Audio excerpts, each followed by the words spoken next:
Bismillahirrahmanirrahim. Kali ini saya akan melanjutkan kisah sahabat Rasulullah yang bernama Tasbit bin Qais radhiyallahu an, yang terkenal dengan julukan orator Rasulullah SAW.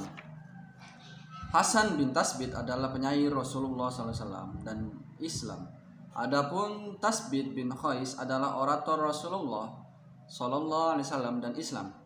Kata-kata yang keluar dari bibirnya amat tegas, padat dan mempesona. Saat sedang Bani Tamim ke Madinah, salah satu utusan mereka berkata kepada Rasulullah SAW, "Kami datang untuk berbangga diri di depan Tuan, maka izinkanlah penyair dan orator kami untuk menyampaikannya." Rasulullah tersenyum, lalu berkata, "Aku izinkan orator kalian untuk berbicara." Orator mereka bangkit dan menyampaikan pidatonya yang berisi kebanggaan mereka terhadap keistimewaan kaumnya. Ketika ia selesai menyampaikan orasi, Rasulullah SAW berkata kepada Tasbit bin Qais, "Berdirilah dan jawablah." Tasbit pun segera berdiri dan menyampaikan orasinya. "Segala puji hanya milik Allah. Semua yang ada di langit dan bumi adalah ciptaannya. Keduanya ditetapkan perintahnya, keluasan ilmunya dan meliputi kursinya. Tak satu pun yang ada kecuali dengan kurniahnya. Atas kuasanya pula dia menjadikan kita golongan dan berbangsa-bangsa. Di antara kekuasaannya dan menjadikan kami sebagai para pemimpin dan memilih dari makhluknya yang paling baik sebagai utusan yang paling baik nasabnya. Jujur perkataannya dan utama kedudukannya. Lalu dia diturunkan kitab kepadanya dan memberi amanah atas makhluknya, sehingga jadilah Rasulullah SAW sebagai pilihan Allah di antara seluruh manusia. Kemudian beliau mengajak manusia agar beriman kepadanya, maka berimanlah kepadanya kaum muhajirin di antara kaum dan kerabatnya. Lalu kami pun kaum Ansor menjadi makhluk pertama yang menyambutnya. Kami adalah pembela Allah dan pembantu Rasulnya. Tasbit bin Qais turut berperang bersama Rasulullah SAW pada perang Uhud dan perang setelahnya. Pengorbanannya sungguh menakjubkan, sekali lagi sangat menakjubkan. Sementara itu pada perang Riddah melawan orang-orang murtad, dia selalu berada di barisan depan membawa bendera kaum Ansor dan menebaskan pedangnya yang tak pernah meleset dan tak pernah pula tumpul. Adapun saat perang Yamamah, Tasbit bin Qais melihat dengan jelas akibat serangan yang dilakukan pasukan Musalamah dengan memukul kaum muslimin di awal pertempuran. Ia pun segera berteriak dengan suaranya yang nyaring dan menggentarkan, "Demi Allah, tidak seperti ini cara orang berperang bersama Rasulullah SAW." Tak beberapa jauh ia pergi lalu kembali dengan badan terbalut kain kapan seraya berseru, "Ya Allah, sesungguhnya aku berlepas diri kepadamu dari apa yang dilakukan mereka." Tak lama kemudian Salim bekas sahaya Abu Hudzaifah bergabung dengannya dan membawa bendera kaum muhajirin. Keduanya kompak menggali lubang yang dalam lalu masuk ke lubang itu dan mengubur sebagian tubuh mereka. Demikianlah keduanya berdiri kokoh bagaikan dua gunung, setengah badan mereka terbenam di dalam pasir dan mengakar kuat dalam lubang. Sementara tubuh bagian atas mulut dari wajah dan dada dan kedua lengan mereka digunakan untuk menyambut tentara penyembah berhala dan kedustaan.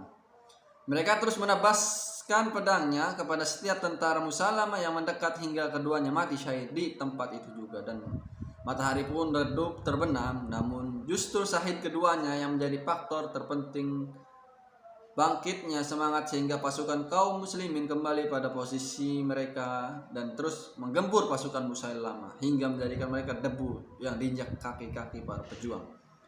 Allah Subhanahu wa taala berfirman, "Sesungguhnya Allah tidak menyukai orang-orang yang sombong dan membanggakan diri."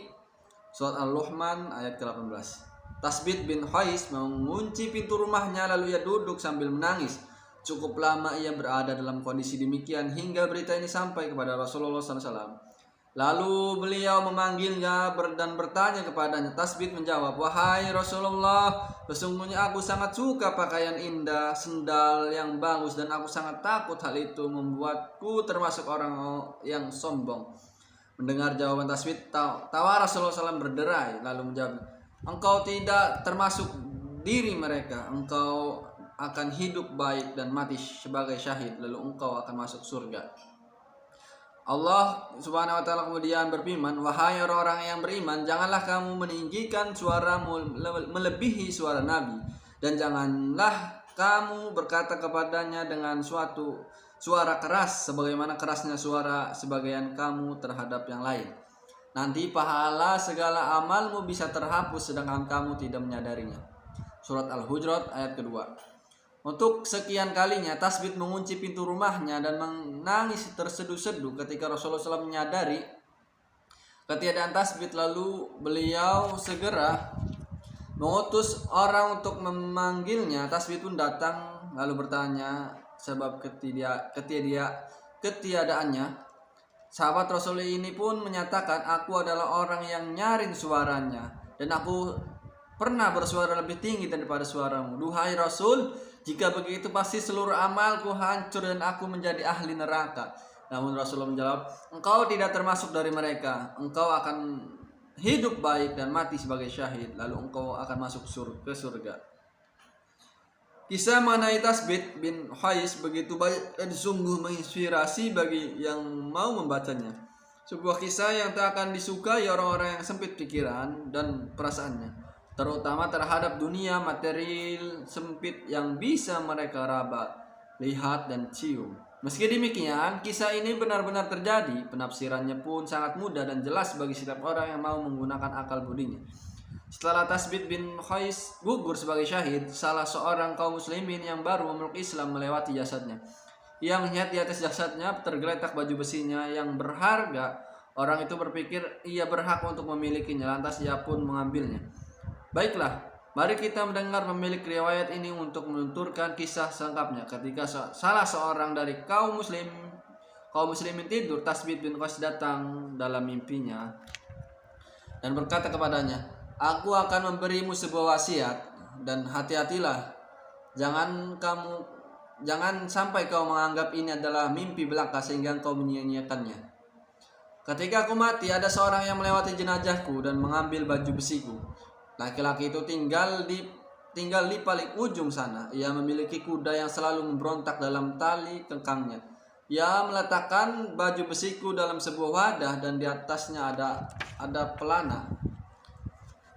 Datangilah Khalid bin Walid, mintalah ia untuk menugaskan orang agar mengambil baju besiku. Dan jika engkau tiba di Madinah dan bertemu khilafah Rasulullah SAW Abu Bakar, sampaikanlah bahwa aku memiliki tanggungan utang sekian, karena itu hendaknya ia melunasinya.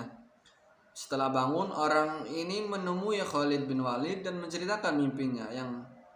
Sang panglima Khalid bin Walid segera mengutus orang untuk mengambil baju besi itu, dan ia dapati gambarannya persis sebagaimana yang digambarkan Tasbit. Setelah kaum muslim tiba di Madinah, orang itu menyampaikan mimpinya kepada Khalifah Abu Bakar dan ia pun segera menunaikan wasiat Tasbit. Diketahui dalam Islam tak ada wasiat orang yang sudah meninggal lalu ditunaikan setelah orangnya meninggal seperti ini, kecuali wasiat Tasbit bin Qais. Sekian dari kisah Tasbit bin Qais. Saya tutup dengan doa billahi taufiq wal hidayah. Wassalamualaikum warahmatullahi wabarakatuh.